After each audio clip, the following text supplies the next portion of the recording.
嚟到有一個新地方，咁呢一個咧亦都係我覺得好特別，亦都要介紹俾大家嚟玩嘅一個地方。咁就係馬來熊嘅保育中心。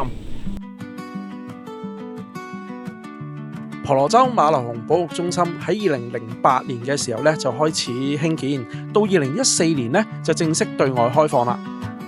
而呢個中心咧嘅前身咧，其實係一個拯救蘇門答臘犀牛嘅地方嚟嘅。而家我哋見到嘅欄杆咧，其實就係當年嘅圍欄嚟㗎啦。為咗讓馬來熊咧能夠早啲適應喺個野外環境嘅生活啦，所以整個園區咧個設計咧都係同呢個森林咧冇分別嘅。而我哋喺呢一度慢慢欣賞馬來熊之餘咧，仲可以見到好多唔同嘅野生動物㗎。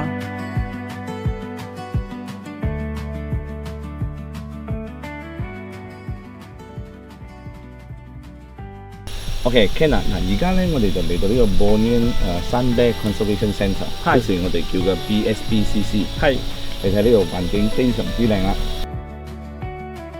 個新啤嘅研究啊。係啦，咁呢個研究就好重要啊，因為呢啲Sun Bear咧好多都係從細到大都係俾人哋當寵物咁養。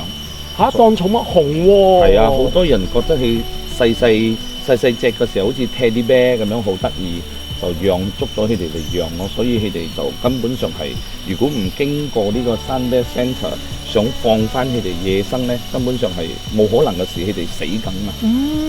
嗱，因為我就知道啦，如果新啤嚟講嘅話咧，理論上應該係全球體型最細嘅熊類生物。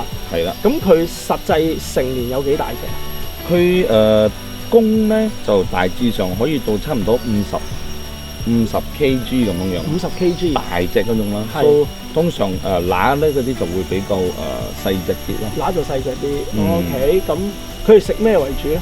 佢哋係我哋叫做嗰啲 omnivore 係咪？係啊，即係乜雜食啊？雜食啊，蟲啦、生果啊、termite 啊，termite即係白蟻啊，係白蟻啊、白蟻竇啊嗰啲，佢哋都會食呢啲。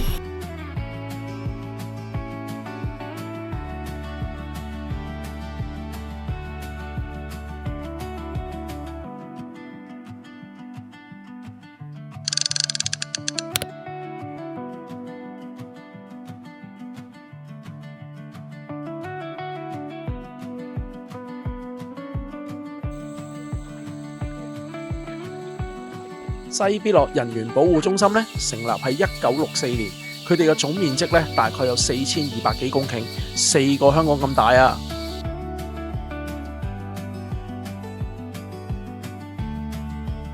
由於因為當其時咧，即係上世紀60年代咧，有太多人咧中意咧捉呢個紅毛猩猩咧作為寵物啦，咁而養大咗佢哋又習慣咗人類嘅生活喎。到佢哋體型變大咗之後咧，冇辦法能夠再飼養嘅情況底下咧，佢哋就需要咧棄養啦。棄養之後咁送翻去邊呢？原來就係送晒嚟呢一個西必樂人猿保護中心啦。慢慢咧等佢哋咧適應翻野外環境嘅生活。有陣時咧佢見到人嘅時候咧，佢哋就會好得意啦，好古怪咁爬上去個鐵絲網度等你行埋去同佢影相，而小心啲啊！你一行埋去嘅時候咧，佢就有機會會喺度屙尿噶啦。而呢一度嘅管理員咧，咁多年嚟咧都係餵緊嗰幾種嘅生果唔變嘅，等呢啲紅毛猩猩咧食到覺得好厭啦，咁佢哋自己慢慢咧就會走翻入個森林裏邊生活噶啦。而喺呢一個場區裏邊咧，除咗紅毛猩猩之外咧，梗係有其他唔同嘅生物啦。而佢哋見到有咁多咁美味嘅水果，所以就會走落嚟喺度食嘢。但係大家要小心，千祈唔好去靠近佢哋喎。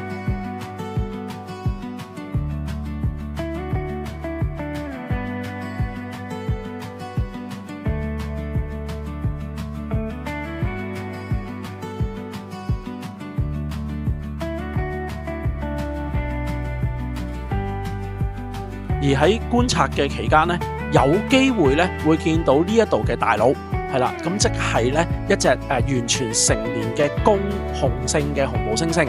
如果見到佢哋嘅時候咧，你一定要好小心啦，好寧靜啦，企後少少啦，唔好騷擾到佢哋。係啦，咁當然管理員咧亦都會咧提示我哋咧企後少少，讓一條路咧俾呢一隻大佬行過㗎啦。